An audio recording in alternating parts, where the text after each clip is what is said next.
इमाम शाफी रहमतुल्लाह फरमाते हैं कि मुताजों से महंगा माल खरीदना सदका से बेहतर है। सख्त कलामी से रेशम जैसे नरम दिल भी सख्त हो जाते हैं। एक बेनमाजी जब खुदा से मिल जाता है तो खुदा इसकी दूसरी खूबियों पर कोई तवज्जो नहीं देता है। मैं इल्म के इस दर्जे तक यूं पहुंचा कि जो कुछ मुझे मालूम ना था वो मैंने मालूम करने में शर्म महसूस ना की। मुताज को मोल देने में कोई एहसान नहीं बल्कि अदलो इंसाफ है। अगर रिस्क अक्ल और दानिशमंदी से मिलता तो जानवर और बेवकूफ भूखे मर जाते।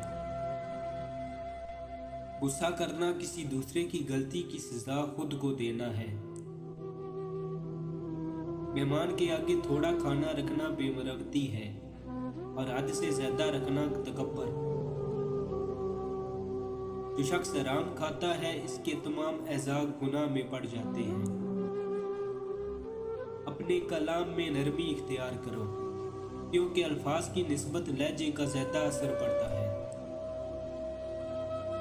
जालिम की मौत पर गम करना भी जुल्म है। अगर कोई शख्स कर्ज ले और देने की नीयत ना हो तो वो चोर है। 4 चीजें रिस्क को बढ़ाती हैं। पहला, तहज्जुद की नमाज पढ़ना। दूसरा, कसरत से इस्तगफार करना। तीसरा, कसरत से सदका देना। चौथा, कसरत से अल्लाह का जिक्र करना। 4 चीजें नजर को तेज करती हैं। पहला, खाना काबा के सामने बैठना। दूसरा, सोते वक्त सुरमा लगाना। तीसरा, सब्जा जार को देखना। चौथा, साफ जगह बैठना। 4 चीजें अक्ल को बढ़ाती हैं। फजूल कलाम तर्क करना, मसवाक करना, सालिहीन की मजलिस में बैठना, उलमाए किराम की सोबत इख्तियार करना। अगर आप मजीद अक़वाले ज़रीन पढ़ना चाहते हैं तो हमारी वेबसाइट को विजिट करें। उसका लिंक डिस्क्रिप्शन में मैंने दे दिया है। आप वहाँ जाकर हर किस्म के अक़वाले ज़रीन जो कि उर्दू में ट्रांसलेट हैं आप उन्हें रीड कर सकते हैं।